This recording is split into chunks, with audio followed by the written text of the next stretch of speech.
السلام علیکم۔ کیس کے ناول پہ آپ سب کو ویلکم ہے۔ خوبصورت ناول پیش کر رہے ہیں جس کا نام ہے چاند میرے آنگن کا۔ ناول کی رائٹر ہیں عفت سحر پاشا۔ چلیے چلتے ہیں ناول کی جانب۔ کہا اس نے مناسب ہے محبت کا سفر کر لو، کہا میں نے تمہیں چاہا میری چاہت امر کر لو، کہا اس نے محبت کا سفر کرنا ضروری ہے، کہا میں نے ضروری ہے ذرا سی ایک نظر کر لو۔ میں پچھلے 1.5 گھنٹے سے عمر کو اپنا ماضی و ضمیر سمجھانے کی کوشش کر رہا تھا، مگر اس کی موٹی عقل میں میری باتیں نہیں سما رہی تھی۔ وہ بدستور ایک ہی بات پر اڑا ہوا تھا اور مجھے اسی بات پر زیادہ غصہ آ رہا تھا کہ وہ اپنی بات کو درست بھی سمجھ رہا تھا۔ میں نے بہت اکتا کر اسے بکواس بند کرنے کو کہا تو وہ میرے غصے پر توجہ دیے بغیر یوں ہی مجھے قائل کرنے کے انداز میں بولا، تم اگر اپنی جذباتیت کو ایک سائڈ پر رکھ کر سوچو گے تو تمہیں احساس ہوگا کہ تم ایک بیوقوفانہ فیصلے پر عمل درآمد کرنے سے متعلق سوچ رہے ہو۔ اگر نوکروں کے سر پر بچوں کی قابل اعتماد پرورش ہونے لگے تو بیویوں سے اکتائے ہوئے شوہر حضرات پہلی فرصت میں بیویوں کو فارغ کر کے نوکر رکھ لیں۔ اب اگر تم نے ایک لفظ بھی مزید کہا تو میں اس ایش ٹرے سے تمہارا سر پھاڑ دوں گا۔ میں نے ایش ٹرے ہاتھ میں تولتے ہوئے بہت سلگ کر کہا، مگر وہ متاثر ہوئے بغیر بولا۔ اچھا فرض کرو کہ تم بچوں کی دیکھ بھال کے لیے ایک نوکر رکھتے ہو، اس نے کہنا شروع کیا تو ناچار میں نے تصحیح کی، نوکر نہیں نوکرانی۔ اوکے، اس نے ترمیم کرتے ہوئے پھر سے اسٹارٹ لیا، تم ایک نوکرانی رکھ لیتے ہو، سارا دن وہ تمہارے بچوں کو بے حد محبت اور خوش اسلوبی سے سنبھالتی ہے، رات کو کیا کرو گے؟ 1.5 گھنٹے کی بحث کے بعد اس نے ایک نیا نکتہ میرے سامنے لا رکھا تھا۔ میں جو بہت اطمینان سے سن رہا تھا چند ثانیوں کے لیے چپ رہ گیا، پھر قدرے سوچنے کے بعد بولا، بہت سی عورتیں ہوتی ہیں جو ایز اے گورننس گھروں میں رہتی ہیں، مائنڈ یو مسٹر لبرل، اگر گھر میں فقط ایک 32 سال کا مرد رہتا ہو تو پھر وہ اپنے ہی گھروں میں رہتی ہیں۔ اس کے طنز سے جتانے پر میں اسے گھورنے لگا تو وہ بے حد سنجیدگی سے بولا، شہرام تم جتنے چاہے پرزور انداز میں میری باتوں کی نفی کرو، مگر میں جانتا ہوں کہ تم بھی ان باتوں کو سمجھتے ہو۔ شہلا بھابھی سے محبت اپنی جگہ، مگر یہ ایک اٹل حقیقت ہے کہ مرنے والوں کے ساتھ مرا نہیں جا سکتا۔ اس لیے تمہیں جلد ہی فیصلہ کر لینا چاہیے۔ نینا آپا کے جانے میں صرف 2 ہفتے رہ گئے ہیں۔ یہ جو تمہاری بے فکری ہے نا، سب اڑن چھو ہو جائے گی۔ ابھی تو بچوں کو انہوں نے سنبھال رکھا ہے، اکیلے کیا کرو گے؟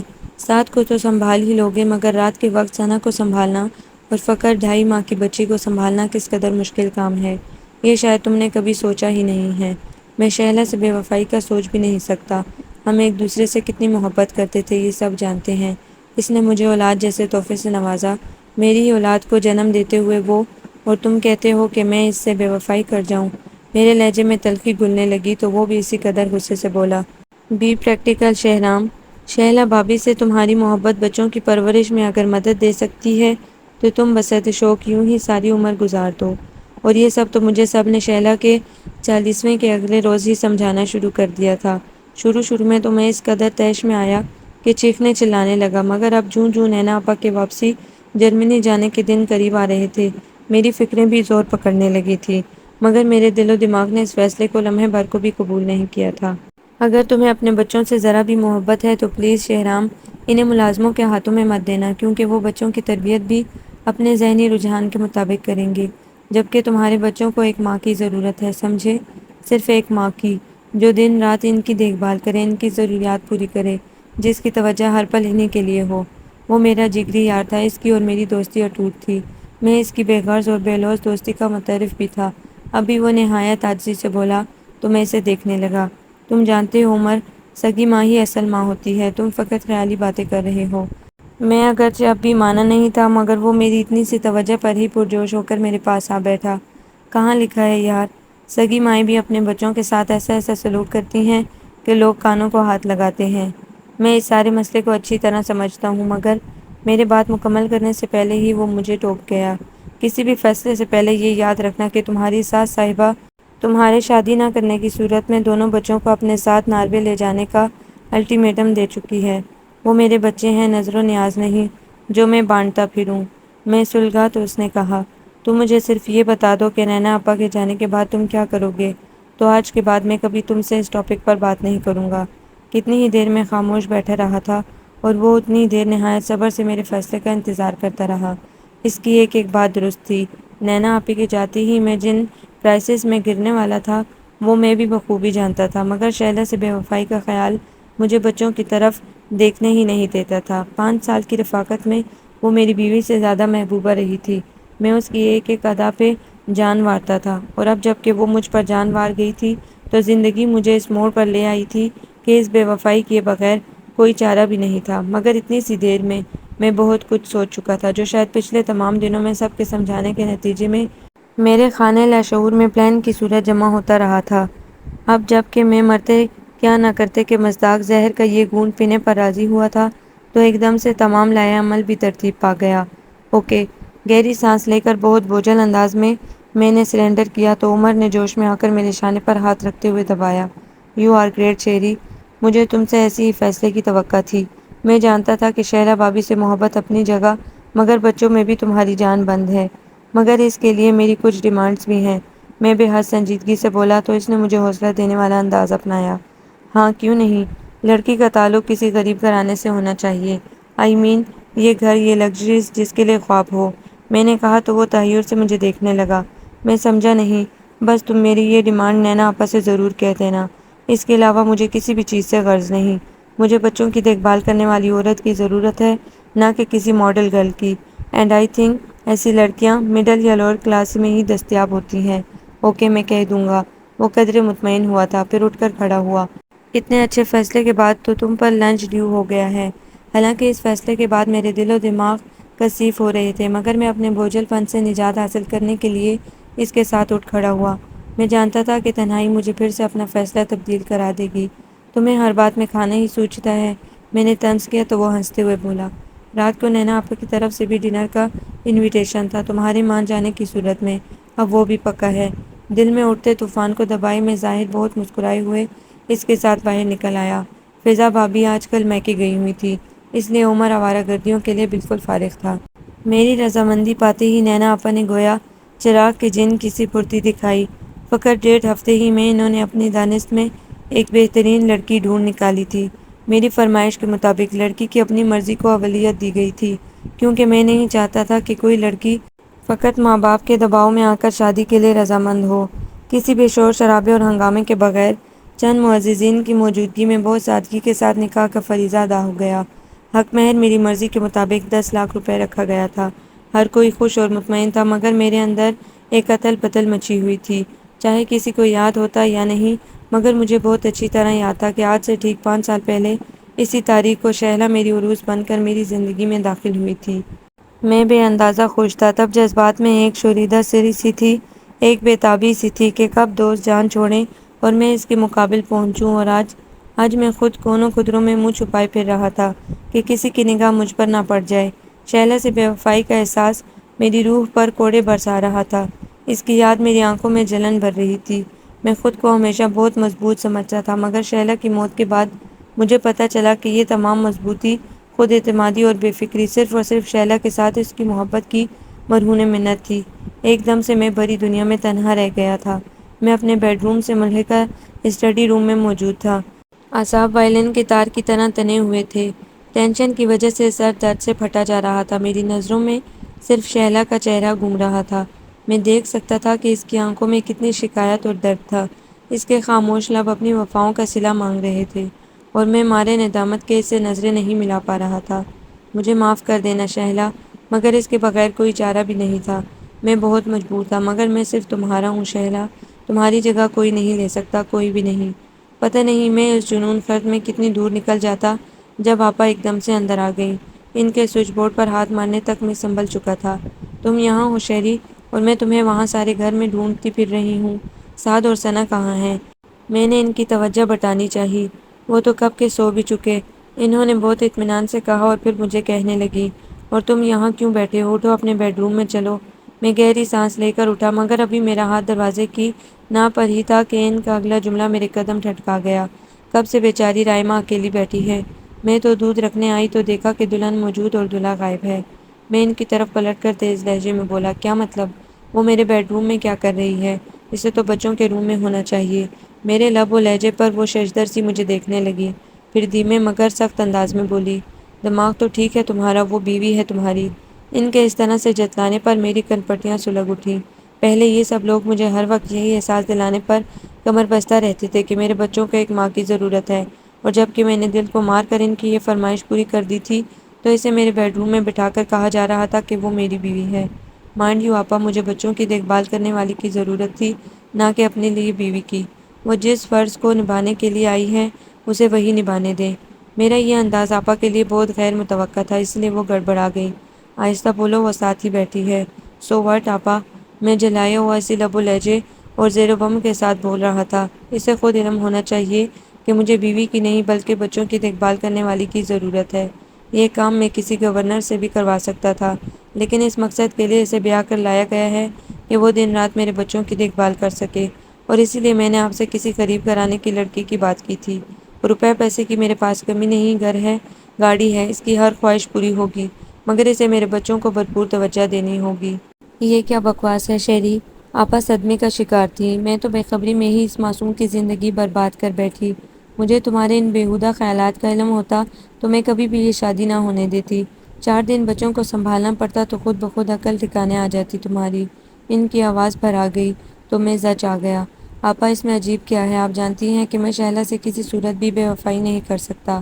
آپا رونا بھول کر تحیر سے مجھے دیکھنے لگیں۔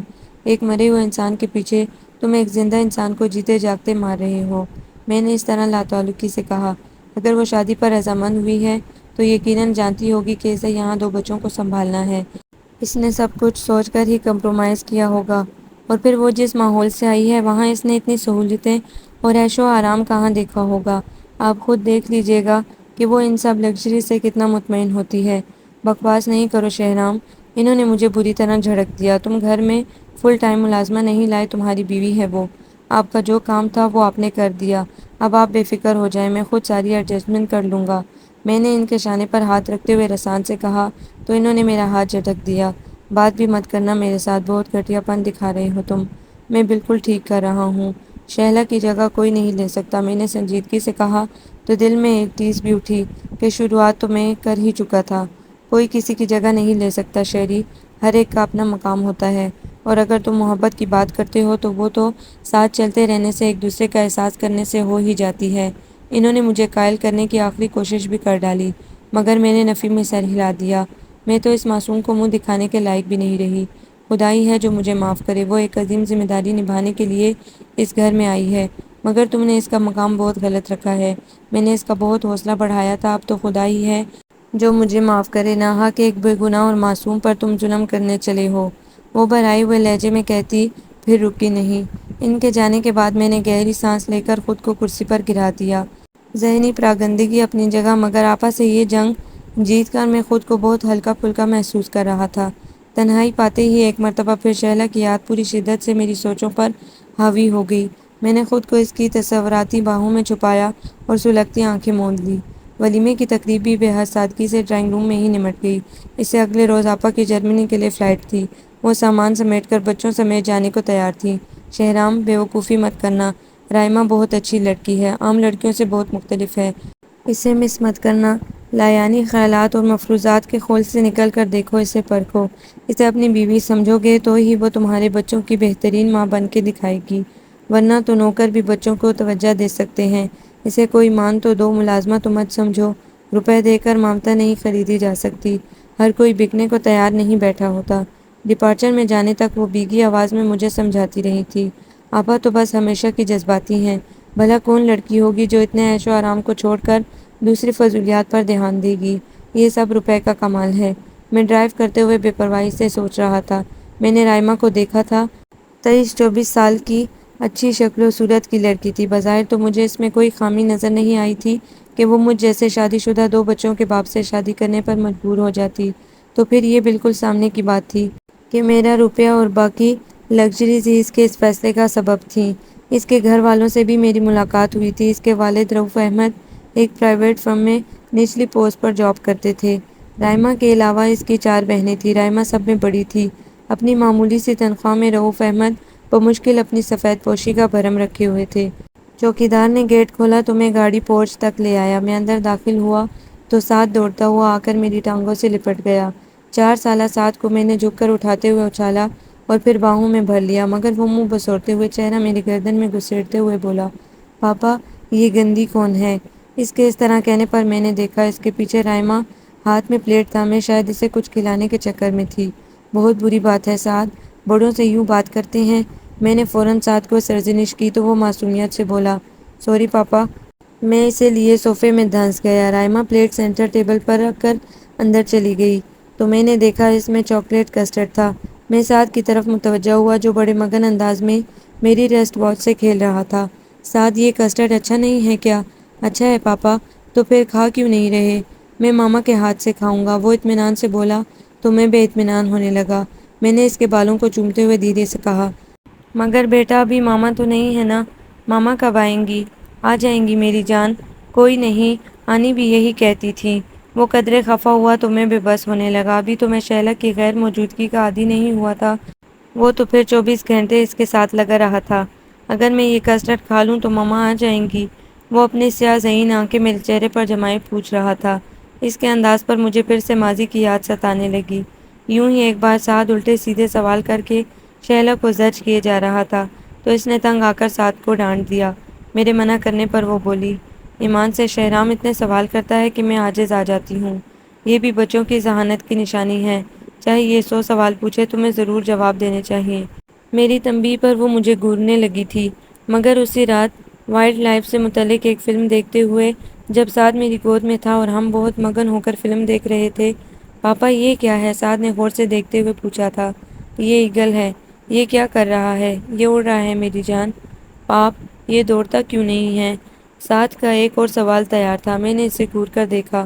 خاموشی سے فلم دیکھو سعد۔ چند سیکنڈ تک فلم دیکھنے کے بعد وہ پھر سے اپنا سوال نامہ کھول کر بیٹھ گیا۔ پاپا یہ کیا ہے؟ یہ ٹائیگر ہے بیٹا۔ یہ اڑتا کیوں نہیں ہے؟ کیونکہ اس کے پر نہیں ہوتے۔ میں نے تحمل سے کہا تو وہ دلجمعی سے بولا، کیوں نہیں ہوتے؟ میں گہری سانس لے کر بے بسی سے شیلا کو دیکھنے لگا جو میری حالت پر ہنس رہی تھی۔ پھر جتانے والے انداز میں بولی، اگر یہ 100 سوال بھی پوچھے تو تمہیں جواب دینے ہوں گے۔ یہ تمہارے لگتے جگر کی ذہانت کا معاملہ ہے۔ اور میں بے اختیار ہنس دیا تھا۔ سعد کی آواز مجھے حال میں کھینچ لائی، پاپا یہ کون ہے؟ وہ بہت مشکل سوال پوچھ رہا تھا جس کا جواب دیتے ہوئے میرا دل جیسے کسی شکنجے کی گرفت میں آ گیا ہے۔ یہ تمہاری ماما ہے؟ نہیں تو؟ اس نے پرزور انداز میں سر کو دائیں بائیں ہلایا تھا۔ ماما یہ تھوڑی ہے، میں کہہ رہا ہوں نا یہ ماما ہے۔ جھوٹ، ماما کی تصویریں تو ہمارے بیڈ روم میں لگی ہیں۔ وہ بے حد پر اعتماد بچہ تھا اور اسے سمجھانا کتنا مشکل تھا یہ بھی میں جانتا تھا۔ یہ تمہاری دوسری ماما ہے۔ میری ماما کہاں ہے؟ وہ کہہ رہی تھی کہ گڑیا کو لے کر آ جائیں گی۔ اس کے معصومانہ سوال میرے اندر آگ لگا رہے تھے۔ وہ بھی آ جائیں گی میرا بیٹا، پہلے آپ کو اسی والی ماما سے دوستی کرنا پڑے گی۔ میں تو اسے سمجھا رہا تھا مگر خود کو سمجھانا ایک بہت وقت طلب کام محسوس ہو رہا تھا۔ میرا دل چاہ رہا تھا سب کچھ چھوڑ کر کہیں ویرانے میں نکل جاؤں۔ پاپا میں بھی ماما کے پاس جاؤں گا، اس نے کہا تو میرے دل کو کچھ ہونے لگا۔ میں نے اسے چوم لیا۔ نہیں میری جان، ماما خود آئیں گی یہاں۔ میں نے اسے بہلایا پھر اس کا دھیان بٹانے لگا۔ ثنا کہاں ہے؟ اسے نئی ماما نے سلا دیا ہے۔ بہنا اچھی ہے نا؟ میں نے پوچھا تو اس نے اس بات میں سر ہلایا پھر بولا، لیکن وہ گندی بھی ہے پاپا، روتی ہے۔ مجھے اس کے انداز پر بے اختیار پیار آ گیا۔ یہی ننھے وسیلے تو جینے کا بہانہ بن جاتے ہیں۔ وہ میرے ٹوائز کے ساتھ کھیلتی بھی نہیں ہے، سعد نے شکایتی انداز میں کہا تو میں نے اسے سمجھایا، ابھی تو بہنا چھوٹی ہے نا بیٹا۔ پھر میں نے پوچھا، ہوم ورک کیا ہے آپ نے؟ اس نے نفی میں سر ہلا دیا۔ کیوں نہیں کیا؟ ماما ہی نہیں اور آنی بھی نہیں ہے، وہ سنجیدگی سے بولا تو میں نے اسے پیار کرتے ہوئے کہا، میں ہوں نا میری جان، میں اپنے بیٹے کو خود پڑھاؤں گا۔ ٹھیک ہے۔ وہ خوش ہو گیا تو میں نے کسٹرڈ والی پلیٹ اٹھائی، چلو اب یہ کسٹرڈ ختم کر لو۔ سعد نے اب آرام سے کسٹرڈ کھا لیا تھا۔ کھانا بن گیا ہے، میں نے ٹیبل پر لگا دیا ہے۔ وہ ثنا کا فیڈر ہاتھ میں تھامے ذرا کی ذرا رک کر بولی اور پھر سامنے والے بیڈ روم میں چلی گئی جو پہلے مہمانوں کے لیے استعمال ہوتا تھا۔ میں چند لمحوں تک خالی ذہن کیفیت میں بیڈ روم کے بند دروازے کو دیکھتا رہا، پھر گہری سانس لے کر میں نے سعد سے پوچھا، کھانا کھاؤ گے؟ مجھے سونا ہے پاپا، وہ قدرے بسور کر بولا تو میں اسے گود میں لیے اٹھ کھڑا ہوا۔ پاپا کھانا کھا لیں پھر چل کے سوتے ہیں، ٹھیک؟ وہ بہت تابعداری سے میری بات مان گیا تو میں اسے لیے ڈائننگ ٹیبل پر آ گیا۔ جب سے شیلا مجھ سے بچھڑی تھی یہ پہلی رات تھی کہ سعد میرے پاس سو رہا تھا۔ اس سے پہلے وہ نینا آپا کے پاس سوتا تھا اور اس سے پہلے وہ شیلا سے لپٹ کر سوتا تھا۔ کبھی کبھی میں بے حد جھنجھلا جایا کرتا تھا، یہ تو پکا رقیب ہے میرا۔ میں نے اسے شیلا سے الگ کرنے کی کوشش کی ہی تھی کہ وہ نیند ہی میں ماما ماما کی گردان کرتے ہوئے اسے مزید چمٹ گیا۔ میرے سارے رومانٹک موڈ کا ستیہ ناش ہونے لگا، جبکہ شیلا شرارت سے ہنستی مجھے چڑھاتی رہی تھی۔ کبھی کبھی ایسا بھی ہوتا تھا کہ ساتھ کے جاگنے کے دوران باتیں کرتے ہوئے بہت موڈ میں آ کر میں کبھی شیلا کے چہرے پر بالوں پر ہاتھ رکھتا تو درمیان میں لیٹا سعد آرام سے میرا ہاتھ تھام کر پرے کر دیتا تھا۔ تب میری بے بسی پر شیلا کی ہنسی نہیں تھمتی تھی، اور اب میں نے اپنے پاس سوئے سعد کو خود سے مزید قریب کیا تو وہ مجھ سے یوں لپٹ گیا جیسے شیلا سے لپٹا کرتا تھا۔ تب اس کے وجود میں سے شیلا کی خوشبو کو شدت سے محسوس کرتے ہوئے میری آنکھوں میں نمی اترنے لگی۔ میں نے سعد کو باہوں میں لے کر چوم لیا تھا۔ میں ناشتے کی میز پر پہنچا تو وہاں قدرے ہلچل سی مچی تھی۔ ثنا تو خاموشی سے اپنے پرام میں لیٹی تھی، مگر سعد اور رائمہ کے درمیان کوئی کھٹ پٹ ہو رہی تھی۔ کیا بات ہے سعد؟ میں تشویش سے کہتا کرسی گھسیٹ کر اس کے پاس بیٹھ گیا تو رائمہ قدرے جلا کر بولی، یہ آج اسکول نہیں جانا چاہ رہا۔ یہ اس کی براہ راست میرے ساتھ پہلی گفتگو تھی۔ میں اچٹتی نگاہ اس پر ڈالتا سعد کی طرف متوجہ ہوا۔ کیوں بیٹا، اسکول کیوں نہیں جانا؟ پاپا میں نہیں جاؤں گا، وہ منہ بسور کر بولا تھا۔ مگر اچھے بچے تو اسکول جاتے ہیں۔ میں نے اسے بہلایا مگر وہ راضی نہیں ہوا تھا۔ مگر میرا بیٹا کیوں نہیں جانا؟ پاپا اچھا نہیں لگتا، وہ یوں بولا جیسے میں اسے چھٹی کروا ہی لوں گا۔ میں نے اپنا رخ رائمہ کی طرف کیا جو اب ثنا کو فیڈر دے رہی تھی۔ Now it's your duty. بچوں کے تمام معاملات تمہیں دیکھنے ہیں، یہ تمہاری ذمہ داری ہے کہ انہیں کیسے ہینڈل کرتی ہو۔ وہ میری تقریر کے دوران بے تاثر چہرے کے ساتھ ثنا کے ساتھ مصروف رہی۔ سعد کا رونے کا پکا پروگرام دیکھ کر مجھے اسے چھٹی کی اجازت دینی ہی پڑی۔ میں خاموشی سے اپنے لیے کپ میں چائے نکالنے لگا۔ اگلے چند روز میرے لیے کافی اطمینان بخش تھے۔ سعد اب رائمہ سے بہت حد تک فری ہو چکا تھا۔ میں آفس سے آیا تو ٹی وی لانچ میں وہ بیٹھا رائمہ سے پڑھ رہا تھا۔ میرے دل میں اطمینان بھر گیا۔ السلام علیکم پاپا۔ مجھے دیکھتے ہی سعد نے سلام کیا تو مجھے بہت خوش کن حیرانی نے گھیر لیا۔ میں نے وفور محبت سے اسے خود سے لپٹا دیا۔ وعلیکم السلام میری جان، کیا ہو رہا ہے؟ میں ہوم ورک کر رہا ہوں پاپا۔ پھر اس کے بعد ماما مجھے سنڈریلا کی اسٹوری سنائیں گی۔ وہ بہت خوش تھا۔ اس نے رائمہ کو ماں کہا تو مجھے بالکل بھی اچھا نہیں لگا، مگر اور بہت سی ناگوار باتوں کی طرح مجھے یہ بھی برداشت کرنا پڑا۔ You are a good boy. میں نے اسے پیار کیا تھا۔ چلو اب جلدی سے اپنا ہوم ورک کمپلیٹ کرو۔ میں رائمہ کی طرف متوجہ ہوا جو سعد کی کتاب کے صفحے الٹ پلٹ کر دیکھ رہی تھی۔ مجھے ایک کپ چائے دے دو۔ یہ میرا ہمیشہ کا معمول تھا۔ گھر آتے ہی چائے کی طلب ہونے لگی تھی۔ اس نے کتاب بند کر کے ایک نظر مجھے دیکھا اور اٹھ کھڑی ہوئی۔ آئی ایم سوری، میں ذرا ثنا کو دیکھ لوں، وہ پرسکون انداز میں کہتی کتاب ٹیبل پر رکھ کر چلی گئی تو میں چند سیکنڈ تک اسی پوزیشن میں بیٹھا رہ گیا۔ اس کا یہ رویہ اور انداز میری سمجھ میں نہیں آیا تھا۔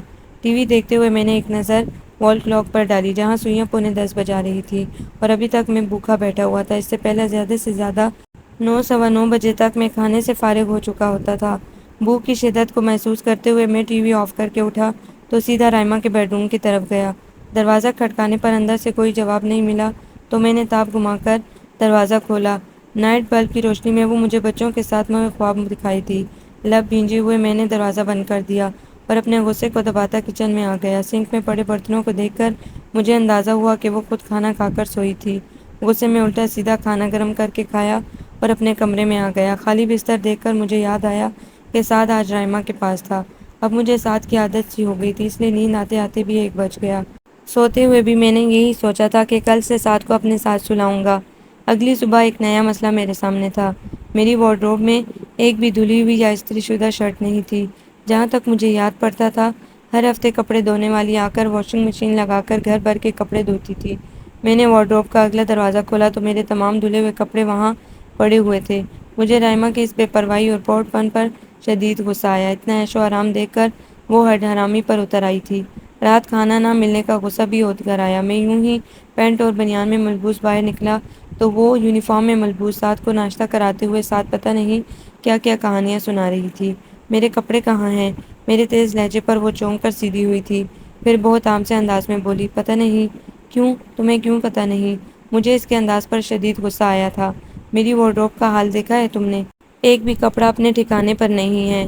میری بات سن کر لہجے بھر وہ خاموشی سے سعد کی طرف دیکھتی رہی جو میرے تیز لہجے سے خائف سا ہو گیا تھا۔ پھر میری طرف دیکھ کر کمال و رسانیت سے بولی، میں صرف بچوں کی گورننس ہوں۔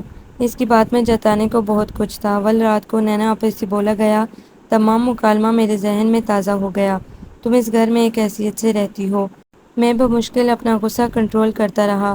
مائنڈ یو سر، میں اس حیثیت کی تمام ذمہ داریاں نبھا رہی ہوں۔ وہ بے حد اعتماد سے کہتی، میرا سکون غائب کر گئی۔ میں سوچ بھی نہیں سکتا تھا کہ وہ لوور مڈل کلاس کی لڑکی مجھ جیسے بندے کو یوں منٹوں بلکہ سیکنڈوں میں اڑا سکتی ہے۔ وہ بڑے آرام سے مجھے جتا گئی تھی کہ وہ اس گھر میں صرف بچوں کے لیے لائی گئی ہے تو کام بھی صرف انہی کے کرے گی۔ بے حد سلگتی نگاہ اس پر ڈال کر میں کمرے میں آیا اور شدید غصے کے عالم میں کل والی شرٹ ہی پہن کر بال بنا کر چلا آیا۔ چلو سعد، میں نے سعد سے کہا۔ وہ اس کا لنچ باکس بیگ میں رکھتی، اسے لنچ بریک میں لنچ کرنے کی تاکید کرتی۔ مجھے زہر سے بھی بری کوئی چیز لگی۔ مجھے اس کی سعد اور ثنا سے محبت ایک کامیاب ڈرامہ لگ رہی تھی۔ میں نے ناشتہ بھی نہیں کیا تھا، ظاہر ہے کہ وہ بھی اسی نے تیار کیا تھا۔ سعد مجھ سے پہلے باہر نکلا تو میں نے جاتے ہوئے رک کر رائمہ پر طنز کیا۔ یہ میز بھی سجانے کی کیا ضرورت ہوتی ہے؟ وہ چائے کا کپ سوسر میں رکھتے ہوئے آرام سے بولی، آئی ایم سوری مگر یہ مجبوری ہے کیونکہ میں بھوکی نہیں رہ سکتی۔ اس میں اسپیشلی آپ کے لیے تو کچھ بھی نہیں ہے۔ اس کا یہی اطمینان اور اعتماد سے بھرا انداز میری رگوں میں انگارے دوڑا دیتا تھا۔ میں اس کو غریب گھرانے کی دبو سی لڑکی سمجھتا رہا تھا جسے میں اپنی مرضی کے مطابق ٹریٹ کرنا چاہتا تھا، مگر وہ لہجہ بلہجہ مجھے حیران کرتی جا رہی تھی۔ وہ مجھ سے بات کرنے اور جواب دینے میں لہجہ بھر کو بھی نہیں ہچکچاتی تھی۔ لب بھینجے میں رکے بغیر باہر نکل آیا۔ پاپا، آپ ماما سے لڑ رہے تھے؟ سعد نے گاڑی میں بیٹھتے ہی سوال کیا تو میں فوراً مکر گیا۔ نہیں تو، آپ زور سے بول رہے تھے۔ وہ یقیناً میرے انداز سے خوفزدہ ہوا تھا۔ میں نے گھر میں کبھی اتنا غصہ کیا ہی کب تھا؟ میں نے اس کے سنجیدہ سے چہرے پر ایک نظر ڈالی، پھر ہلکا سا قہقہ لگا کر بولا، وہ تمہیں تمہاری ماما کو ڈرا رہا تھا۔ میری بات سن کر سعد نے نفی میں سر ہلایا، پھر بولا، ماما کہتی ہیں وہ کسی سے نہیں ڈرتی، بس اللہ میاں سے ڈرتی ہیں۔ وہ مجھے بھی کہتی ہیں کہ اللہ میاں سے ہی ڈرنا چاہیے۔ چند ہی دنوں میں اتنے سے بچے پر رائمہ کا اتنا گہرا اثر دیکھ کر مجھے بہت حیرت ہو رہی تھی۔ اس میں کوئی شک نہیں تھا کہ سعد بہت شارپ مائنڈڈ بچہ تھا، مگر یہ بھی دکھائی دے رہا تھا کہ رائمہ اس پر پوری توجہ دے رہی تھی۔ آپ ماما کو مت ڈرایا کریں، وہ بہت اچھی ہیں، وہ مجھے بہت سی اسٹوریز بھی سناتی ہیں۔ وہ مجھے گویا تنبیہ کر رہا تھا، اور چاہے وہ سعد پر کتنی توجہ کیوں نہ دے رہی تھی، مجھے سعد کا یوں اس کی تعریف کرنا بالکل بھی اچھا نہیں لگا تھا۔ مگر میں سعد کا شک دور کرنے کے لیے خوش دلی سے بولا، اوکے باس، پاپا میں آپ کو وولف اینڈ لیمپ کی اسٹوری سناؤں؟ اس نے فوراً فرمائش کی تو میں نے اس بات میں سر ہلا دیا۔ اس کے بعد جب تک اسکول نہیں آ گیا میں سعد کی خوبصورت اور معصومانہ گفتگو سے لطف اندوز ہوتا رہا۔ اترتے ہوئے اس نے مجھے کس کی تو میں نے اسے باہوں میں بھینچ لیا۔ آئی لو یو مائی چائلڈ۔ میں خود اتر کر اسے اسکول گیٹ تک چھوڑ کر آیا تو میری نگاہ دھندلانے لگی تھی۔ شہلا تم ہوتی تو۔ بے اختیار ہی میرے دل میں خواہش ابھری تو میں دروازہ کھول کر ڈرائیونگ سیٹ پر گر سا گیا۔ تھکے تھکے انداز میں نے اگنیشن میں چابی گمائی تھی۔ مگر تم ہوتی تب نہ۔ میرے دل کا آسمان ابر آلود ہونے لگا۔ رائمہ کو اس گھر میں آئے فقط 1.5 ماہ ہوا تھا اور میں محسوس کرنے لگا تھا کہ سعد مجھ سے دور ہوتا جا رہا ہے۔ سب دوست احباب اور رشتہ دار خوش تھے کہ رائمہ نے بچوں کو اصل ماں جیسی محبت سے رام کر لیا ہے، مگر میرے دل میں اس کے لیے کوئی نرم گوشہ نہیں بنا تھا۔ مجھے یوں محسوس ہو رہا تھا جیسے دن بدن وہ میرے بچوں پر اپنا قبضہ جماتی جا رہی ہو اور مجھے نیچا دکھانا چاہ رہی ہو۔ 3-4 مرتبہ میں نے ناشتہ آفس میں کیا اور لنچ اور ڈنر ہوٹل میں کر لیا، مگر عادت نہ ہونے کی وجہ سے معدہ ڈسٹرب رہنے لگا تو میں خاموشی سے وہی کھانے لگا جو وہ بقول اپنے لیے پکاتی تھی، مگر وہ میرے لیے کھانا نہیں نکالتی تھی، مجھے خود اپنے لیے نکالنا پڑتا تھا۔ سعد تم آج میرے پاس سوگے؟ وہ سعد کو بہلا پھسلا کر دودھ پلانے کے جتن کر رہی تھی۔ جب میں نے سعد سے کہا تو وہ فوراً دودھ کا گلاس پکڑتے ہوئے بولا، نہیں میں ماما کے ساتھ سوؤں گا۔ میں سرد تاثرات لیے کھڑا رہا جب تک کہ سعد نے دودھ ختم نہیں کر لیا۔ چلو سعد، میں نے اس کا بازو پکڑا تو وہ مچل گیا۔ نہیں پاپا، ضد نہیں کرو سعد۔ میں نے اسے گود میں اٹھا لیا لیکن اس کا احتجاج ختم نہیں ہوا تھا۔ ماما، اس نے بصورتی آواز میں رائمہ کو پکارا تو وہ خاموشی سے ہمیں دیکھنے لگی۔ میں پاپا کے پاس نہیں سوؤں گا۔ سعد جتنا میرے پاس سونے سے انکار کر رہا تھا اتنا ہی مجھے ضد ہو رہی تھی۔ اس کا رائمہ کے پاس سونا میری ہار تھی، کم از کم آج رات۔ سعد نہیں چاہ رہا تو رہنے دیں۔ اس کا کہنا مجھے چٹ کھا گیا۔ یہ تمہارا معاملہ نہیں ہے، میں بہت سرد لہجے میں کہتا سعد کو اپنے کمرے میں لے آیا۔ اب اس نے رونا شروع کر دیا تھا۔ کیوں رو رہے ہو یار؟ میں نے اسے باہوں میں بھینجا تھا۔ میں ماما کے پاس۔ اس کی آنسوؤں سے بھری آنکھیں دیکھ کر مجھے اس پر پیار آنے لگا۔ میرے پاس کیوں نہیں؟ آپ مجھے کوئی سٹوری نہیں سناتے؟ پرومس، آج میں اپنے بیٹے کو بہت سی سٹوری سناؤں گا۔ میں نے وعدہ کیا تو اسے تب جا کر کہیں اطمینان ہوا۔ سنڈریلا والی بھی، وولف اینڈ لیمپ، ڈووائن بھی اور ایلس ان ونڈرلینڈ۔ ایک ہی سانس میں اس نے مجھے ڈیروں عنوان بتا دیے تو میں مسکرائے بغیر نہ رہ سکا۔ اسے باہوں میں بھر کر لیٹتے ہوئے آج اتنے دنوں کے بعد مجھے بے حد سکون اور طمانینت کا احساس ہوا تھا۔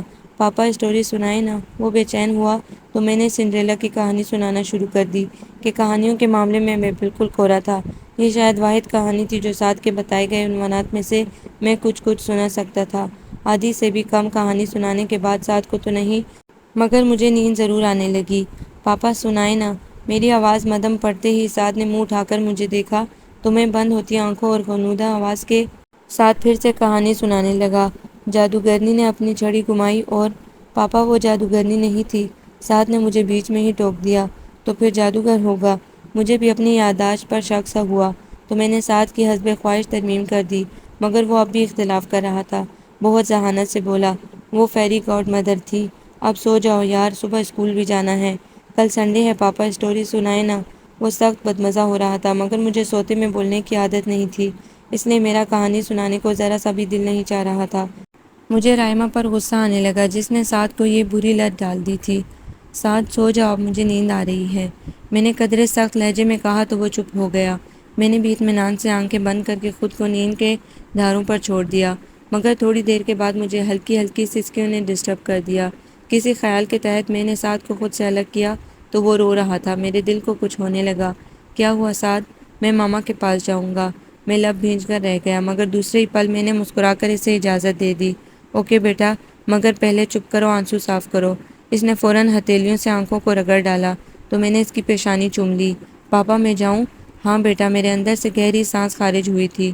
وہ بہت خوشی اتر کر کمرے سے باہر نکل گیا تھا۔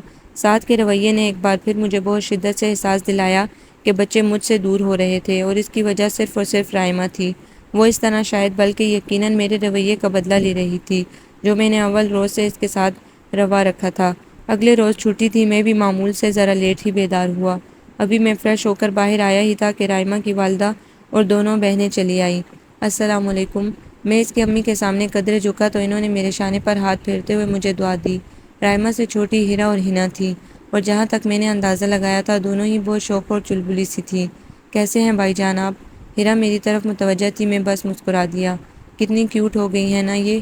ہنا نے فوراً ثنا کو گود میں لے لیا تھا۔ ہنا ذرا ٹھہرو تو، اسے فیڈر تو پی لینے دو، رائمہ جھنجھلائی تھی۔ اوفو باجی، لائیں میں پلا دیتی ہوں نا۔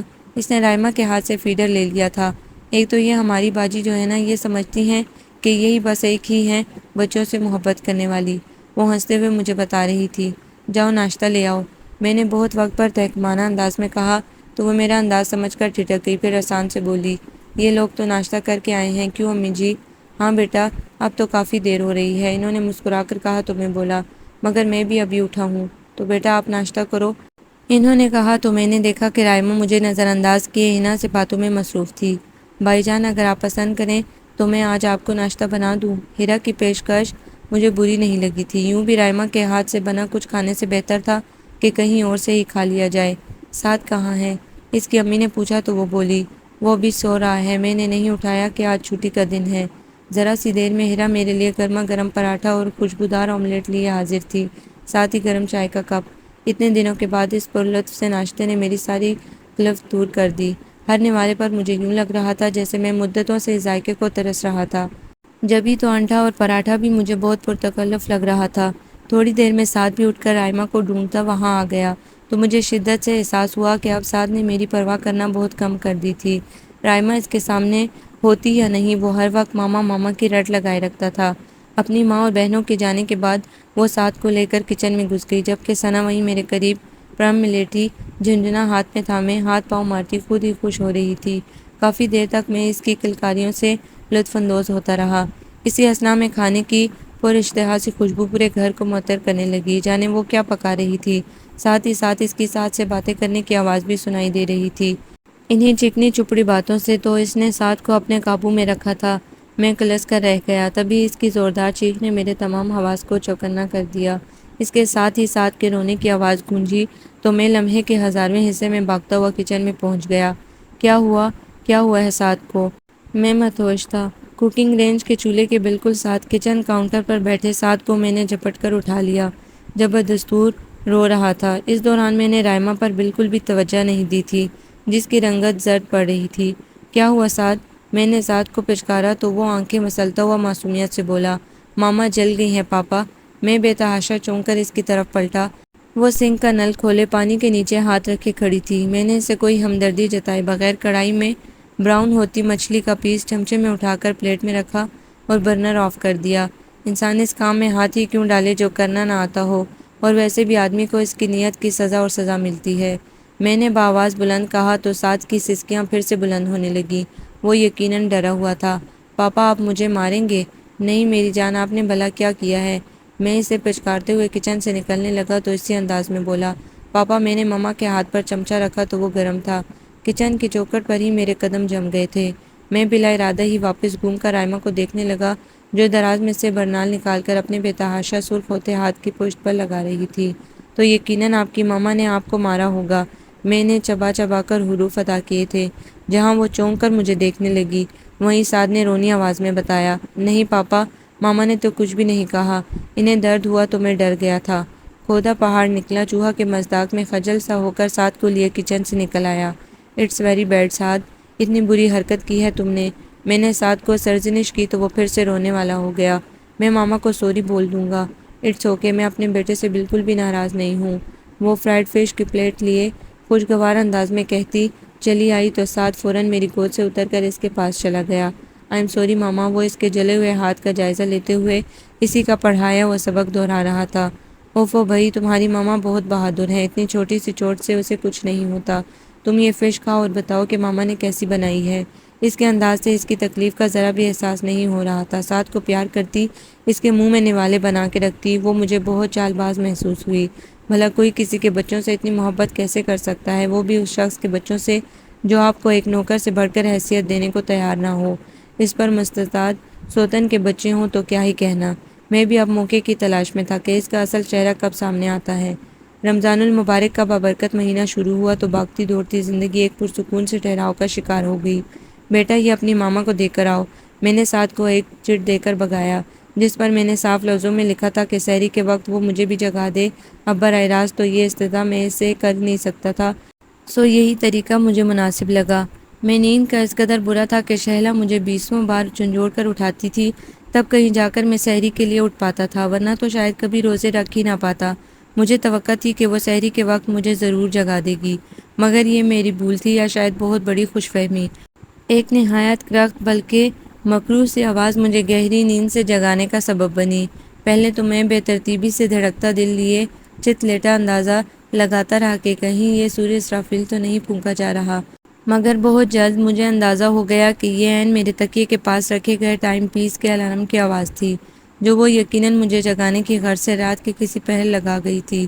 میں نے جھنجھلا کر الارم بند کیا اور اٹھ بیٹھا۔ ایک مسلسل خوف نے مجھے اپنے گھیرے میں لے رکھا تھا۔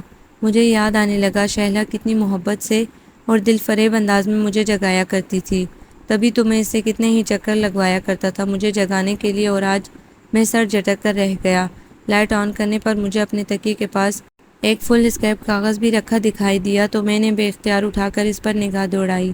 سحری کا وقت ہو گیا ہے، آ کر سحری کر لے۔ میرے تن بدن میں آگ سی لگ گئی۔ یہ لڑکی خود کو پتہ نہیں کیا سمجھتی تھی، جیسے میں اس کے پیچھے پڑا ہوا ہوں اور وہ مجھے مسلسل نظر انداز کر رہی ہو۔ مجھے در حقیقت غصہ آیا تھا۔ فریش ہو کر میں کچن میں آیا تو وہ چولہے پر مصروف عمل تھی۔ ایک نظر مجھے دیکھ کر سرسری انداز میں بولی، آپ کا ناشتہ میں نے لاؤنج میں ٹیبل پر رکھ دیا ہے۔ وہ یقیناً اپنی کارگزاری کی آواز سن چکی تھی اور جانتی تھی کہ میں بہت اچھی طرح بیدار ہو چکا ہوں۔ میں اس کی مالکانہ انداز پر اندر ہی اندر سلگتا ٹی وی لاؤنج میں چلا آیا۔ ٹی وی آن کر کے سحری کی نشریات سے بہرہ ہونے کے ساتھ ساتھ میں سحری سے بھی لطف اٹھا رہا تھا۔ جب وہ بھی وہیں چلی آئی، مجھے اس کے اعتماد پر بے حد حیرت ہوئی۔ اس نے اسی ٹیبل پر بیٹھ کر میرے ساتھ سحری کھائی تھی۔ سحری کا وقت ختم ہونے کے چند منٹ بعد اذان ہوئی تو میں انگڑائی لیتا اٹھ کھڑا ہوا۔ وہ بھی میری تقلید میں اٹھی تھی۔ میں نے استفہامیہ نظروں سے اسے دیکھا تو وہ اطمینان سے بولی، آپ نماز کے لیے جا رہے ہیں نا؟ میں گیٹ بند کر لوں گی، پھر مجھے بھی نماز پڑھنا ہے۔ تمہیں اتنی فرمانبرداری دکھانے کی کوئی ضرورت نہیں، جا کے اپنی نماز پڑھو، میں سونے جا رہا ہوں۔ دیکھیں پہلا روزہ ہے، وہ مجھے سمجھانے والے انداز میں بولی تو میں نے اسے گھور کر دیکھا۔ تمہارا پہلا ہوگا، میں بہت بار رکھ چکا ہوں، مجھے صبح جلدی آفس جانا ہے۔ تنک کر کہتا میں اپنے کمرے میں چلا آیا۔ اللہ میاں سے معافی مانگنے کے بعد مجھے سونے میں صرف چند منٹ ہی لگے تھے، مگر صبح اندازہ ہوا کہ نماز کی کوئی معافی نہیں ہے۔ پورے 10:30 بجے میری آنکھ کھلی تھی، وہ بھی یوں کہ باہر گیٹ پر کوئی مسلسل بیل دے رہا تھا۔ او گاڈ! وال کلاک پر نظر پڑتے ہی میں ہڑبڑا کر اٹھ بیٹھا۔ آج ایک نئے بزنس کلائنٹ کے ساتھ میری بہت اہم میٹنگ تھی اور میں پورا 1.5 گھنٹہ لیٹ تھا۔ وہ دودھ والے سے دودھ لے کر کچن میں رکھ کے آئی۔ اتنی دیر تک میں بہت تحمل سے اس کا انتظار کرتا رہا، پھر اس کے سامنے آتے ہی جیسے پھٹ پڑا۔ ٹائم نہیں دیکھا تم نے؟ اتنا نہیں ہوا کہ مجھے جگا ہی دو؟ آپ اپنی مرضی سے سوئے تھے اور مجھے کب کہا آپ نے جگانے کے لیے؟ اور پھر اس بار آپ نے چٹ بھی تو لکھ کر نہیں بھجوائی تھی۔ وہ ذرا بھی نہیں دبی تھی۔ مجھے اور غصہ آنے لگا۔ میں نے تم سے کہا تھا کہ آج مجھے جلدی آفس جانا ہے تو چلے جاتے، میں نے کب آپ کو روکا ہے؟ پھر وہی تمسخرانہ انداز۔ میری رگوں میں شرارے دیکھنے لگے۔ 5 فٹ 4 انچ کی وہ نازک سی لڑکی مسلسل میرا بی پی لیول بڑھا رہی تھی۔ میں سر جھٹکتا، پاؤں پٹکتا کمرے میں چلا آیا۔ کچھ بھی تھا، اب مزید دیر کرنا دانشمندی کی بات ہرگز نہیں تھی۔ کیا پتہ معاملہ ہاتھ آ ہی جاتا۔ میرے پرسنل سیل پر نینا آپا کی کال آئی تو جیسے میرے اندر کے غیار کو باہر نکلنے کا موقع مل گیا۔ پتہ نہیں کیا مصیبت میرے سر پر مسلط کر گئی ہیں آپ نینا آپا۔ وہ صرف اور صرف میرے بچوں کو مجھ سے چھین رہی ہے۔ بکو مت شیری، انہوں نے بلا تردد مجھے جھاڑ دیا تھا۔ تمہاری ساری بکواس کا مجھ پر کچھ اثر نہیں ہونے والا۔ میری شہلہ کی آنٹی سے بھی بات ہوئی تھی، وہ بھی رائما سے بہت خوش ہیں اور اس کی معترف بھی کہ اس نے دونوں بچوں کو بہت اچھے طریقے سے سنبھال رکھا ہے۔ مگر آپا، بچے دن بدن مجھ سے دور ہوتے جا رہے ہیں، ساتھ تو جیسے اب مجھے پہچانتا بھی نہیں۔ میرے دل کا درد زبان پر آ گیا تھا اور واقعی کچھ ایسا ہی معاملہ تھا۔ ثنا کو یوں بھی وہی سنبھالتی تھی، اوپر سے ساتھ بھی ہمہ وقت پروانہ بنا اس کے گرد منڈلاتا رہتا، تو میں خود کو ایک دم سے اکیلا اور قابل رحم تصور کرنے لگتا تھا۔ یہ تنہائی خود تمہاری اپنی چنی ہوئی ہے شیری۔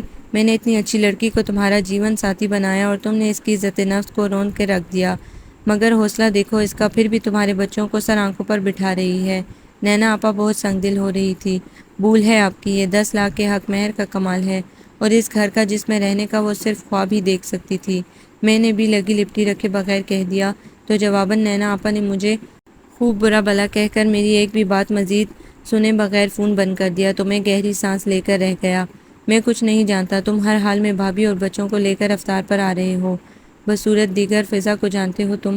عمر مجھے فون پر دھمکا رہا تھا مگر میں کسی طور پر حامی بھرنے کو تیار نہیں تھا۔ بھلا میں اس غرور میں چور لڑکی کو کہیں کیسے لے جا سکتا تھا، اور سب سے بڑی بات یہ کہ کس حیثیت سے، جبکہ یہ دعوت نامہ مسٹر اینڈ مسز شہنام کے نام تھا۔ کیا ہے یار عمر، پتہ ہے نا روزے کی حالت میں میرا کہیں آنے جانے کو جی نہیں چاہتا۔ میں نے بہت سا بہانہ بنایا جسے وہ بہت غصے سے رد کر گیا۔ بہت خبیث ہے تو، اب روزے میں میری زبان گندی مت کروا، پہلے تو جیسے کبھی ہمارے ساتھ افطار کیا ہی نہیں نا۔ مجھے یاد آیا کہ پچھلے سال کتنے ہی روزے میں نے شہلہ کے ساتھ اسی کی طرف افطار کیے تھے۔ اوکے بیوی تو روب میں آتی نہیں، سارا غبار لے کر مجھ پہ نکال دیا۔ آ رہے ہیں ہم شام میں، میں نے اسے چھیڑتے ہوئے کہا تو اس کا موڈ ٹھیک ہونے میں بھی دیر نہیں لگی۔ وہ لاؤنج میں بیٹھی ساتھ کو تیسرا کلمہ یاد کروا رہی تھی۔ پاپا میں آپ کو نماز سناؤں؟ مجھے دیکھتے ہی سعد نے بڑے تفاخر سے کہا تو میں تحیر میں مبتلا ہونے لگا۔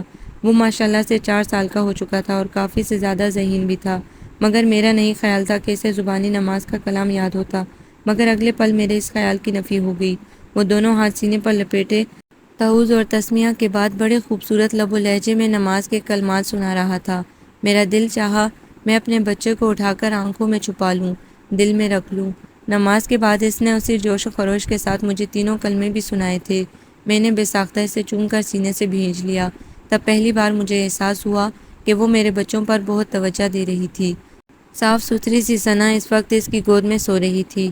تھینک یو رائما، پتہ نہیں کس رو میں اس سے کہہ بیٹھا۔ جواباً اس نے عجیب سی نظروں سے مجھے دیکھا اور پھر چپتے ہوئے لہجے میں بولی، اب اتنی آسائشیں دے رہے ہیں، 10 لاکھ حق مہر لکھ رکھا ہے، اتنا تو حق بنتا ہی ہے میرا کہ میں ان بچوں پر ٹھیک سے توجہ دے سکوں۔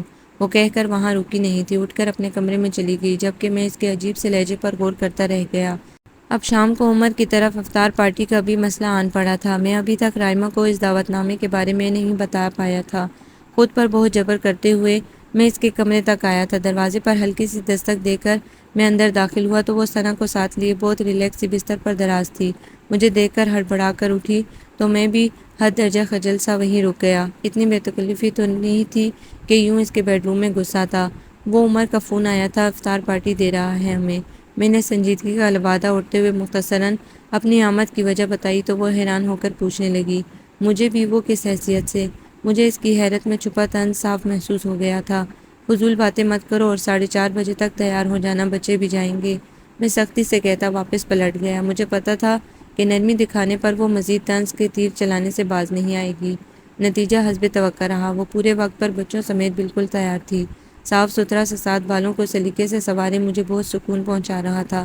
تبھی وہ ثنا کو باہوں میں سنبھالتی اندر سے برآمد ہوئی۔ اس میں کوئی شک نہیں کہ میں بہت حسن پرست رہا ہوں۔ مجھ جیسے لاؤبالی کو پہلے پہل شیلا کے حسن نے اور بعد میں اس کی محبت نے اپنا اسیر کیا تھا، اور اس وقت جو میں رائما کو دیکھ کر ٹھٹکا تھا تو اس کی وجہ بھی یہی تھی کہ سرخ و سفید امتزاج کے لباس میں ہلکی پھلکی سی جولری اور صرف لپسٹک کے ہلکے سے کوٹ ہی نے اس کی عام سی شکل و صورت کو دیکھنے کے لیے قابل بنا دیا تھا۔ سو میں بلا ارادہ و بے اختیار اسے دیکھے گیا۔ یقیناً وہ میری گہری نظروں کے ارتکاز سے ہی سے کسمسائی تھی۔ چلیں، اس نے مدھم آواز میں کہا تو میں جیسے کسی گہرے خواب سے بیدار ہوا، اور پھر اپنی اس بے اختیاری پر میں سارے راستے دل ہی دل میں خود کو ملامت کرتا رہا۔ عمر اور فضا بھابھی نے ہمارا بہت گرم جوشی سے استقبال کیا تھا۔ میں نے نوٹ کیا کہ وہ دونوں مجھ سے زیادہ رائما کو اہمیت دے رہے تھے۔ بھئی رائما، یہ دونوں شہری سے زیادہ تمہارے بچے لگنے لگے ہیں، فضا بھابھی نے سعد اور ثنا کی اس سے اٹیچمنٹ دیکھ کر متاثر ہوتے ہوئے کہا تھا۔ اس سے اچھا کوئی فیصلہ تم زندگی میں نہیں کر پاؤ گے شیری۔ عمر مجھے سرا رہا تھا، یا رائما کو مجھے ٹھیک طرح سے اندازہ نہیں ہو پایا۔ وہ ثنا کو میری گود میں دیے فضا بھابھی کے ساتھ دوستی گانٹے کچن میں گھسی ان کی مدد کرا رہی تھی۔ وہ جتنا اس کا سب پر اچھا امپریشن پڑ رہا تھا اتنا ہی میں اس سے چڑھتا جا رہا تھا۔ یہ لڑکی شیلا کو مسلسل بیک گراؤنڈ میں دھکیل کر سب کی نظروں میں اپنی پوزیشن بنانے کی کوشش کر رہی تھی، جو میں کسی صورت نہیں ہونے دینا چاہتا تھا۔ You are very lucky Shahram, تمہاری بیوی ایک مستندن کک بھی ہے۔ منٹوں میں اس نے کتنی ہی نئی چیزیں تیار کی ہیں۔ فضا بھابھی بہت پرجوش تھی۔ یہ خود بھی بڑی چیز ہے، میں کہہ تو نہیں پایا، مگر بظاہر مسکراتے ہوئے اندر ہی اندر سوچ رہا تھا۔ افطار کے بعد کھانے کے دوران وہ ثنا اور سعد کو اتنی ایزی انداز میں سنبھال رہی تھی جیسے وہی ان کی ماں ہو اور انہیں ہمیشہ سے سنبھالنے کی عادی ہو۔ اپنے دو بچوں سے تنگ آئی فضا بھابھی اسے رشک سے دیکھ رہی تھی۔ اس کی یہ آؤ اور واہ واہ ہوتی دیکھنا اب میرے بس میں نہیں رہا تھا۔ اس دلچسپ محفل سے میرا دل اکتانے لگا تو پھر میں عمر اور فضا کے بے حد اصرار پر بھی نہیں رکا۔ صبح آفس جانا ہے، بچوں کو بھی نیند آ رہی ہے، تھک گئے ہیں۔ میرا ایک ہی بہانہ تھا جو قدرے سچ بھی تھا۔ 9 بج چکے تھے۔ ثنا تو ابھی کھیل رہی تھی مگر سعد کی آنکھیں نیند سے بند ہو رہی تھی، سو ان لوگوں کو اجازت دیتے ہی بنی۔ کیا ضرورت تھی اتنا فری ہونے کی، جیسے اپنے گھر میں پھر رہی تھی۔ میں نے گاڑی کے مین روڈ پر آتے ہی سختی سے کہا تو گود میں لیٹے سعد کو تھپکتی وہ تعجب سے مجھے دیکھنے لگی، مگر جب وہ بولی تو اس کا انداز بلا کا پرسکون تھا۔ اب مجھ پر کوئی قدغن نہیں لگا سکتے ماں سوائے بچوں کی ذمہ داری کے۔ ہاں، بچوں کی ذمہ داری، میں نے تمسخرانہ انداز میں کہتے ہوئے سر جھٹکا تھا، اور تمہیں شاید یہ سن کر بالکل بھی خوشی نہیں ہوگی کہ اس میں بھی تم کچھ خاص کارگزاری نہیں دکھا رہی ماں سوائے میرے بچوں کو مجھ سے دور کرنے کی۔ اس بار میں اسے شاکڈ کرنے میں کامیاب رہا تھا۔ وہ حیرت سے پوری آنکھیں کھولے مجھے دیکھنے لگی، مگر یہ صرف چند لمحوں کی بات تھی، پھر اس کی حیرت پر تعصب غالب آنے لگا۔ میں صرف اتنا ہی کہوں گی کہ مجھے آپ کی سوچ پر بہت افسوس ہے، وہ بے حد سنجیدگی سے بولی تو میں اس پر ایک تنفر بھری نگاہ ڈال کر ونڈو اسکرین کے پار دیکھنے لگا۔ اس وقت مجھے ایک لمحے کو بھی خیال نہیں آیا تھا کہ وہ میرے دونوں بچوں کو اپنی گود میں لیے بیٹھی تھی۔ اگلے کئی دن بہت آہستگی سے گزر گئے، اور پھر شاید قدرت نے مجھے اس کا اصل روپ دیکھنے کا موقع دے ہی دیا۔ طبیعت میں بوجھل پن محسوس کرتے ہوئے میں آفس سے بہت جلدی اٹھایا تھا۔ کوریڈور میں داخل ہوتے ہی مجھے لاؤنج کے سرے پر ایک ناقابل یقین منظر دکھائی دیا۔ وہ بے حد غصے میں سعد کو شانوں سے پکڑ کر جھنجھوڑ رہی تھی۔ انتہائی گندے بچے ہو تم، جن والے کمرے میں بند کروں گی تمہیں، بلکہ اوپر والے اسٹور روم میں۔ اسے مسلسل سوری کہتے ہوئے سعد ہچکیاں بھرتے ہوئے رو رہا تھا، مگر اس ظالم کو اس معصوم بچے پر ذرا بھی ترس نہیں آ رہا تھا۔ میں جیسے اڑتا ہوا اس تک پہنچا، اس کا بازو تھام کر ایک جھٹکے سے سعد کو اس کی گرفت سے آزاد کرایا۔ وہ مجھے غیر متوقع طور پر سامنے پا کر یقیناً ششدر رہ گئی تھی، مگر میں شدید مشتعل تھا۔ میرا ہاتھ بے اختیار ہی اس پر اٹھ گیا۔ وہ لڑکھڑا کر کئی قدم پیچھے ہٹی تھی۔ تمہاری ہمت کیسے ہوئی میرے بچے سے ایسا گھناؤنا سلوک کرنے کی؟ میں گھبرایا تھا۔ اس کا چہرہ سرخ پڑ گیا تھا، آنکھوں میں نمی لیے اس کے لب کچھ کہنے کی کوشش میں تھرتھرائے، مگر پھر وہ کچھ کہے بغیر بھاگتی ہوئی اپنے کمرے میں چلی گئی۔ میں اپنے ابلتے دماغ پر قابو پاتا سعد کو سینے سے لگائے پچکارنے لگا، مگر اس ظالم عورت نے جانے اسے کتنا ٹارچر کیا تھا کہ وہ روئے جا رہا تھا۔ میں تھوڑی دیر یوں ہی اسے پیار سے سہلاتا اور تھپکتا رہا، اس کے بعد اسے ساتھ لیے گھر سے نکل آیا۔ بچہ اتاج سے بہلنے میں دیر نہیں لگی تھی۔ قریبی پارک میں آئس کریم دلا کر اسے جھولے پر بٹھایا تو وہ سب کچھ بھول کر دوسرے بچوں کی طرح کھلکھلانے لگا۔ اسے جھولے پر چھوڑ کر میں سامنے ایستادہ سنگی بینچ پر جا بیٹھا۔ ایک تو طبیعت پہلے ہی مالش کر رہی تھی، اوپر سے رائما کی حقیقت سے مزید بدمزگی پیدا کر کے سر میں درد شروع کر دیا تھا، ساتھ کا رونا، اس کی سرخ ہوتی آنکھیں، رائما سے بار بار سوری کہنا، کچھ بھی تو مجھے چین نہیں لینے دے رہا تھا۔ میرا جی چاہ رہا تھا کہ میں جا کر رائما کو شوٹ کر دوں۔ کس قدر ڈرامہ باز عورت تھی وہ، اتنی کامیابی سے سب پر اپنا امیج بنائی ہوئی تھی، مگر اب یہ بات تو طے تھی کہ میں کسی طور پر بھی اسے اپنے گھر میں رکھنے والا نہیں تھا۔ مجھے ایک تسلی یہ بھی تھی کہ جلد ہی اس کی پول کھل گئی تھی، ورنہ تو شاید وہ میرے بچوں کو ذہنی مریض بنا دیتی۔ میں نے ریسٹ واچ پر ٹائم دیکھا، افطار میں کچھ ہی وقت باقی تھا۔ میں ساتھ کو لیے ریسٹورنٹ میں چلا آیا۔ میں مسلسل اسے باتوں میں لگائے ہوئے تھا۔ وہ بہت ذہین اور باتونی بچہ تھا، اس کے لیے کسی بھی بات کو بھولنا بہت مشکل بلکہ ناممکن تھا، اور میں اسے رائما کا ناروا رویہ بھلانے کی صحیح مسلسل میں مصروف تھا۔ افطار کے بعد میں نے بہت ہلکا پھلکا سا کھانا کھایا۔ پاپا ہم کہاں جا رہے ہیں؟ گاڑی میں بیٹھتے ہی سعد نے حسب عادت اشتیاق سے پوچھا، تو میں نے پرمحبت نظروں سے اسے دیکھتے ہوئے اگنیشن میں چابی لگاتے ہوئے کہا، ہم گھر جا رہے ہیں، ماما کے پاس۔ وہ ماند خوفزدہ ہو گیا تھا۔ میری دماغی نسیں کھینچنے لگی۔ نہیں میری جان، ہم بہنا کے پاس جا رہے ہیں۔ میں بمشکل مسکرا پایا تھا، مگر وہ اس خوف سے نہیں نکل سکا۔ وہاں ماما بھی ہوں گی۔ کم آن سعد بیٹا، وہ ہمارا گھر ہے، آپ کا، میرا، بہنا کا۔ میں بدستور ہلکا پھلکا انداز لیے اس کو ٹینشن فری رکھنے کی کوشش کر رہا تھا۔ اور ماما کا نہیں ہے؟ وہ پوچھ رہا تھا۔ نہیں، میں نے سختی سے کہا تھا۔ پاپا ماما مجھے اسٹور روم میں بند کریں گی، جن والے کمرے میں۔ وہ اب نئے خوف میں گرنے لگا تھا۔ میرا غصہ فزوں تر ہونے لگا اور شاید میں گھر لوٹتے ہی کوئی انتہائی فیصلہ کر کے اسے اپنی زندگی سے ردی کی طرح نکال باہر کرتا، مگر غیر متوقع طور پر عمر اور فضا بھابھی کو اس کے پاس لاؤنج میں بیٹھے پا کر مجھے خود پر کنٹرول کرنا پڑا۔ میں نے عمر سے مل کر ایک سلگتی نظر اس پر ڈالی تو وہ سر جھکائے اپنے آنسو صاف کر رہی تھی۔ کہاں آوارہ گردی کرتے پھر رہے ہو، جبکہ اس وقت تمہیں گھر پر ہونا چاہیے تھا۔ عمر مجھے ڈانٹ رہا تھا، مگر میں ہاتھ اٹھا کر اسے روک گیا۔ اسٹاپ اٹ یار، میری پہلے ہی طبیعت خراب ہے اور موڈ بھی ایسی کی تیسی تمہاری طبیعت اور موڈ کی۔ عمر نے میرے بیزار کن انداز کو خاطر میں نہ لاتے ہوئے خونخوار انداز میں مجھ پر چڑھائی کر دی۔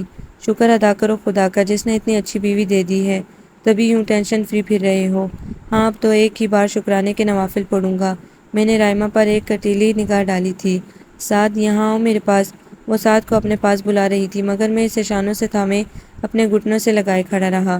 جو سلوک آج تم نے اس کے ساتھ کیا ہے، اس کے بعد تم اس قابل نہیں رہی کہ یہ تم سے کوئی رشتہ رکھے۔ میں عمر اور فضا بھابھی سے کچھ بھی چھپانا نہیں چاہ رہا تھا۔ یہ عمر ہی تھا جو فرضی ماؤں کے قصے سنا کر مجھے اس مصیبت میں پھنسنے پر مجبور کر گیا تھا۔ اسے بھی تو پتہ چلتا کہ اس کی منطق کتنی غلط تھی، اور کچھ مجھے نینا آپا کا بھی خیال تھا، بغیر گواہ کے تو وہ کبھی بھی رائما کے گناہ کو تسلیم نہ کرتی۔ اچھا ہی تھا کہ ساری بات عمر کے سامنے ہی کھلتی۔ اشر، عمر نے ناگواری سے مجھے پکارا تھا۔ تم نہیں جانتے عمر یہ بے حد چال باز عورت ہے، پیسے کی لالچ میں شادی کر کے اس گھر میں آ تو گئی ہے، مگر اصلیت یہ ہے کہ یہ اول روز سے میرے بچوں کو ٹارچر کر رہی ہے۔ آج بھی، میں نے عمر کی طرف پلٹتے ہوئے بے حد جذباتی انداز میں کہا تو وہ مجھ سے بھی اونچی آواز میں میری بات کاٹتے ہوئے بولی، آج بھی؟ کیا آج بھی؟ یہی نا، انہوں نے تمہاری بیٹی کو مرنے سے بچا لیا، پانی سے بھرے ٹب میں ڈوب رہی تھی، وہ 4 ماہ کی بچی۔ مجھے لگا یکلخت ہی میرا دل بند ہو گیا ہے، یہ وہ کیا کہہ رہا تھا۔ پھر جیسے میرا دماغ الٹ گیا، میں بے حد مشتعل سا رائما کی طرف بڑھا تو عمر بیچ میں آ گیا۔ پیچھے ہٹ جاؤ عمر، یہ بھی اس عورت کی کوئی چال ہوگی میرے بچوں کو مارنے کی۔ اوہ میرے خدا، مجھے چلاتے ہوئے یکلختی اپنی معصوم بچی کا خیال آ گیا۔ کیا ہوا ہے ثنا کو، کہاں ہے وہ؟ میں متوش و ہراساں سا عمر کو دیکھنے لگا تو شاید میری دگرگوں حالت دیکھ کر وہ مدھم سا بڑھ گیا۔ ریلیکس، اب ٹھیک ہے وہ۔ اس نے میرے شانوں پر ہاتھ رکھتے ہوئے تسلی دی تو میں چیخ اٹھا، کیا ہوا ہے اسے؟ میں نے کہا نا وہ پانی کے ٹب میں ڈوبنے کو تھی، بھابھی نے بروقت۔ عمر مجھے بہلانے والے انداز میں بات کی سنگینی کو نرم لفظوں کی تہہ میں لپیٹنے کی کوشش کر رہا تھا۔ یہ سب کہانی ہے جو اس مکار عورت نے تم لوگوں کو سنائی ہے، جبکہ اصل بات یہ ہے کہ اسی نے میری بچی کو مارنے کی کوشش کی ہوگی اور ساتھ پر بھی ٹارچر کر رہی تھی۔ میں نے خود دیکھا ہے میرے خدا، میں اس وقت ثنا کا کیوں نہیں سوچ پایا۔ اس نے یہی پلان کیا ہوگا کہ میرے بچوں کو مار کے اپنی یہاں لائے جانے کی وجہ ختم کر دے اور پھر یہاں عیش کرے۔ میں پاگل ہونے کو تھا۔ شٹ اپ اشر، شٹ اپ۔ عمر کا چہرہ غصے سے سرخ ہو گیا تھا۔ رائمہ اب ہاتھوں میں منہ دیے باقاعدہ اونچی آواز میں رونے لگی تھی۔ فضا بھابھی اسے شانے سے لگائے مجھے خشم کی نگاہوں سے گھور رہی تھی۔ یہاں ادھر بیٹھو اور ذرا اپنے دماغ کو حاضر کرو، عمر نے مجھے صوفے پر دھکیلتے ہوئے غصے سے کہا تھا۔ میرا دماغ بالکل حاضر ہے عمر، اور اب میں اس چال باز عورت کو مزید ایک پل بھی اس گھر میں نہیں رہنے دوں گا۔ بکو مت شیری، وہ مجھے جھڑک کر ساتھ کی طرف متوجہ ہو گیا، جو اس سارے جھگڑے سے سہما کھڑا ایک ٹک رائمہ کو دیکھے جا رہا تھا، اور اس کی صورت دیکھ کر لگ رہا تھا کہ وہ اب رویا کہ تب۔ عمر نے اسے پچکارتے ہوئے میرے پاس بٹھایا اور خود پنجوں کے بل نیچے بیٹھتے ہوئے بولا، سعدی بیٹا، آپ پاپا کے ساتھ سیر کرنے گئے تھے؟ ساتھ نے منہ بسورتے ہوئے اس بات میں سر ہلایا تو وہ اسی نرمی سے بولا، بیٹا آپ نے پاپا کو بتایا نہیں کہ ماما آپ پر کیوں خفا ہو رہی تھی؟ نہیں پاپا ماریں گے۔ یہ کیا ڈرامے بازی ہے عمر؟ میرا پارا ہائی ہونے لگا۔ یہی اصلیت ہے، یہ ننھا شہزادہ آج اپنی بہن کو پانی سے بھرے ٹب میں غسل دے رہا تھا۔ وہ تو بھابھی کی عادت ہے ذرا سی دیر کے بعد ثنا کو دیکھتے رہنے کی، تو انہیں بروقت پتہ چل گیا، ورنہ تو شاید۔ عمر نے بے حد سنجیدگی سے کہا تو میں غائب الذہنی کیفیت میں ان سب کو دیکھنے لگا۔ یہ سب تمہیں اس نے بتایا ہوگا۔ پھر مجھے ہوش آیا تو میں نے تنفر سے کہتے ہوئے رائمہ کی طرف اشارہ کیا۔ فضا بھابھی ناگواری سے بولی، میں بھی اس وقت یہیں موجود تھی، اور اس وقت بھی جب ہاسپٹل سے آنے کے بعد یہ سعد کو ڈانٹ رہی تھی، میں اندر ثنا کے پاس تھی۔ میرا دماغ وقت سے اٹھ گیا۔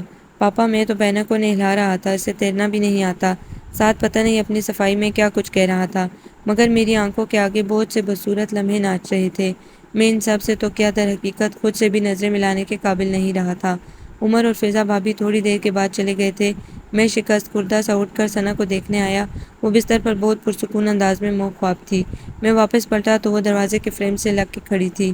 اسے اٹھا کر لے جائیں یہاں سے، اس نے شربار لہجے میں کہا تو میں ٹھٹک کر اسے دیکھنے لگی۔ شدت یہ کہ اس کی آنکھیں سرخ اور آواز بھاری ہو رہی تھی۔ مجھے خود پر شرم آنے لگی۔ میری بے جا جذباتیت آج مجھے اس مقام پر لے آئی تھی۔ اول روز ہی سے میں نیگیٹو سوچ کو ساتھ لے کر چلا تھا، تبھی تو سب کچھ غلط ہی دکھائی دیتا رہا۔ یہ تمہارے بچے ہیں رائمہ، میں نے مصالحانہ انداز میں کہنے کی کوشش کی تو وہ غصے سے بولی، نہیں یہ میرے نہیں صرف آپ کے بچے ہیں، میں ان کی گورنس بھی تھی اور بس۔ دیکھو رائمہ اب ساری غلط فہمی دور ہو چکی ہے۔ میں نے ایک اور کوشش کی مگر وہ میری بات کاٹ کر تلخی سے بولی، واقعی اب تو ساری غلط فہمی دور ہو چکی ہے۔ اول روز ہی مجھے باور کرا دیا گیا کہ میں بیوی نہیں بلکہ ان بچوں کی ماں کے رشتے سے یہاں لائی گئی ہوں، مگر آج مجھے احساس ہوا ہے کہ یہ میری خوش فہمی تھی۔ ماں تو وہ ہوتی ہے جو بچوں پر حق رکھتی ہو، انہیں غلط بات سے روکنے کا، مارنے کا، اور جو انہیں ڈانٹ بھی نہ پائے وہ صرف ان کی گورننس ہوتی ہے، اور یہ بات میں بہت اچھی طرح سمجھ گئی ہوں۔ اس کی باتیں مجھے چولہوں پر پانی میں ڈبونے کو کافی تھی، مگر یہ آگ میری ہی لگائی ہوئی تھی تو بجھانی بھی مجھے ہی تھی۔ دیکھو اس میں میرا بھی کوئی قصور نہیں، تم نے اتنی آسانی سے ایک دو بچوں کے باپ سے شادی کرنے کی حامی بھر کے مجھے شک میں مبتلا کر دیا تھا کہ شاید تم دولت کی لالچ میں اس شادی پر راضی ہوئے ہو۔ بہت خوب، وہ اپنی چھلک اٹھنے والی آنکھیں پونجتی تلخی سے بولی تھی، یہ بھی آپ امیرزادوں کا ظرف ہے، سوچ بھی انتہا کی رکھتے ہیں، کسی بات کی کمی نہیں تھی آپ میں، ماں سوائے ان دو بچوں کے۔ کوئی بھی میری طرح پریکٹیکل سوچ رکھنے والی لڑکی انکار نہ کرتی، وہ بھی اس صورت میں کہ جب ڈھنگ کا کوئی رشتہ دستیاب نہ ہو اور پیچھے بھی جوان بہنوں کی قطار ہو، اور آپ نے مجھے آزمانے کے قابل بھی نہیں سمجھا۔ روز اول سے دفعات عائد کرتے چلے آ رہے ہیں، ان بچوں نے تو مجھے تسلیم کر لیا مگر آپ نہیں کر پائے۔ آئی ایم سوری رائمہ، میں یکلختی جیسے روشنی میں آ گیا تھا، ندامت سے چور لہجے میں بولا، مگر وہ کچھ بھولے بغیر ثنا کے پاس جا بیٹھی تھی۔ میں چند لمحے اس کے بولنے کا انتظار کرتا رہا، پھر ناکام وہاں سے چلا آیا۔ میرے دل میں اس کے لیے جو کدورت اور اکتاہٹ بھری تھی وہ اب کہیں نہیں تھی۔ وہ تمام رات میں نے آنکھوں میں گزار دی۔ سعد اور ثنا دونوں اسی کے پاس تھے۔ شہلا تو ان کی سگی ماں تھی، یقیناً ان سے محبت کرتی، مگر ان دونوں کی ماں نہ ہو کر بھی جو لڑکی انہیں ماں کا پیار دے رہی تھی وہ یقیناً دل میں رکھنے کے قابل تھی، اور میں اپنی اس سوچ پر قطعی پشیمان نہیں تھا، نہ خود سے اور نہ ہی شہلا سے۔ وہ مجھے منہ بھی نہیں لگا رہی تھی اور شاید میرے ساتھ ہونا بھی یہی چاہیے تھا۔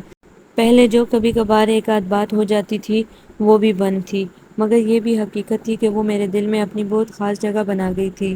اس لیے میں بہت صبر سے اس کے اپنی طرف لوٹنے کا انتظار کر رہا تھا، مگر چاند رات تک یہ صبر بھی جواب دے گیا۔ ماما پاپا کہہ رہے ہیں باہر چلیں۔ سعد اس کے سر پر کھڑا میرا پڑھایا ہوا سبق دہرا رہا تھا۔ نہیں بیٹا مجھے نہیں جانا، وہ نرمی سے بولی۔ اس کی یہ کوالٹی بھی مجھے بے حد پسند تھی کہ ہماری آپسی لڑائی کو سعد کے سامنے بالکل بھی نہیں لاتی تھی۔ میں مسکراتا ہوا اس کے پاس جا کھڑا ہوا، جو ثنا کو سلانے کے بعد اب شاید خود بھی لیٹنے کی تیاریوں میں تھی۔ کیوں نہیں جانا؟ آج چاند رات ہے، ہم سب جائیں گے مہندی لگوانے، چوڑیاں پہننے۔ کیوں سعد؟ میں نے بہت دوستانہ انداز میں کہتے ہوئے سعد کی تائید چاہی، مگر میری نظر رائمہ پر ہی تھی، وہ مجھے دیکھ تک نہیں رہی تھی۔ پاپا آپ بھی چوڑیاں پہنیں گے؟ سعد نے متفقرانہ انداز میں پوچھا تو میں ہنس دیا۔ بیٹا یہ کام آپ کی ماما کا ہے۔ کیوں رائمہ؟ میں یوں پوز کر رہا تھا جیسے ہم دونوں کے مابین جانے کتنی محبت ہو۔ وہ ایک تیز نگاہ مجھ پر ڈالتی اٹھ کھڑی ہوئی۔ چلو سعد اب لیٹ جاؤ ورنہ صبح آنکھ نہیں کھلے گی۔ کوئی نہیں لیٹے گا، بلکہ ہم سب مارکیٹ جائیں گے۔ میں نے اعلان کیا تو سعد پھر پرجوش سا اٹھ کھڑا ہوا۔ جسے جانا ہے وہ چلا جائے۔ وہ تنک کر کہتی کمرے سے باہر نکلنے لگی تھی کہ میں نے بلا ارادہ اس کا ہاتھ تھام کر اسے روک لیا۔ تم چلو گی تو ہی چاند رات ہوگی نا؟ جانے کیسے میری زبان پھسل گئی تھی۔ وہ ششدر سی مجھے دیکھنے لگی۔ میں اس کی آنکھوں میں دیکھتا مسکرا دیا۔ وہ میرا ہاتھ جھٹکتی پھر سے بستر پر جا بیٹھی، مگر اب اس کے ہر انداز سے اضطراب ظاہر تھا۔ میرے بدلتے انداز یقیناً اس کے احساسات کو بھی جھنجھوڑ گئے تھے۔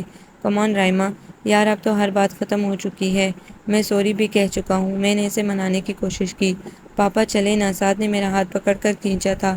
ٹھہرو یار، تمہاری ماما کو تو منا لیں تبھی عید منائیں گے، میں نے خوشگوار لہجے میں کہا تو اس نے مجھ پر ایک تیز نگاہ ڈال کر چہرہ پھیر لیا۔ ماما آپ سے ناراض ہیں؟